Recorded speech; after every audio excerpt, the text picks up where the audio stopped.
பெருமை பேசலாம், அது பீத்தலாக இருக்கக்கூடாது. பீத்தல்னா என்ன? தேவையில்லாமல் பேசுறது, ரொம்ப அளவுக்கு அதிகமாக புகழ்கிறது, அது மாதிரி உண்டா இது மாதிரி உண்டா, அப்படி தான் எல்லாருமே பேசுகிறோம்னு வச்சுங்களேன். ஒரு 3 பசங்க மாணவர்கள் லஞ்சு இன்டர்வெல்லில் ஸ்கூலில் உட்காந்து பேசிக்கிட்டு இருக்கான்.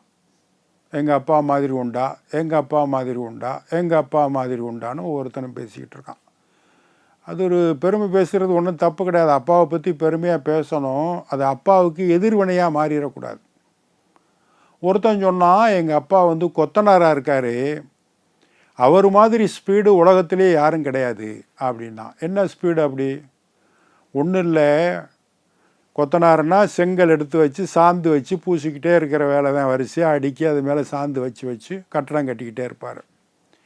5வது மாடியில் நின்றுக்கிட்டு அவர் அந்த சுவத்தை கட்டிகிட்டு இருக்கும்போது செங்கல் எடுத்து வச்சாருன்னு வச்சுக்க, அப்போ வந்து ஒரு செங்கல் நழுவி கீழே விழுந்துருச்சுன்னு வச்சுக்க, கீழே விழுக ஆரம்பிச்சிருச்சுன்னு வச்சுக்க, 5வது மாடியில் இருக்கிறவங்க அப்பா ரொம்ப ஸ்பீடாக கீழே வந்து தரைக்கு வந்து அந்த செங்கல் கீழே வர்றதுக்குள்ளே முன்னாடி வந்து செங்கலை பிடிச்சிடுவாருன்னா பாருங்கள் எவ்வளோ ஸ்பீடு எங்கள் அப்பா அப்படின்னா.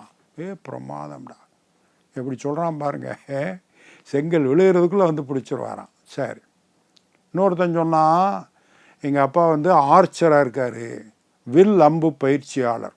அந்த காலத்தில் தான் வில் அம்பு தான் ஆயுதமே.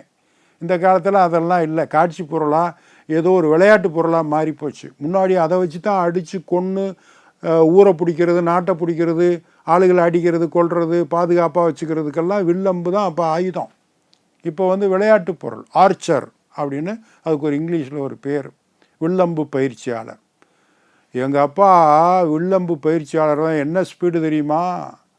ஒரு இடத்துல இருந்து இலக்கை நோக்கி அந்த வட்டமாக போர்டு வச்சு அதில் அந்த புல் சையெல்லாம் வரைஞ்சிருப்பாங்கல்ல, கரெக்டாக அடிக்கணும்ல. இவன் நின்றுக்கிட்டு எங்கள் அப்பா அப்படி குறி பார்த்து அம்பை விடுவார்ல, விட்டுட்டு என்ன பண்ணுவார் தெரியுமா? ஓடி போய் இந்த அம்பு அந்த இலக்கை போய் தொடுறதுக்கு முன்னாடி, அங்கே குத்துறதுக்கு முன்னாடி இவர் போய் அம்பை பிடிச்சிருவார். அவ்வளவு ஃபாஸ்ட்டு அப்படின்னா இவன்.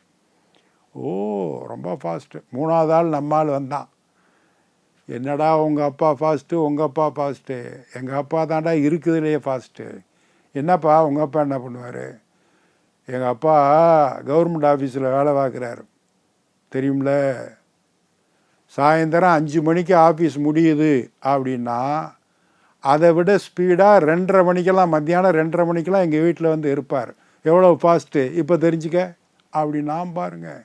இதை விட அப்பாவை அவமானப்படுத்துறதுக்கு வேறு வேலை வேணாமா?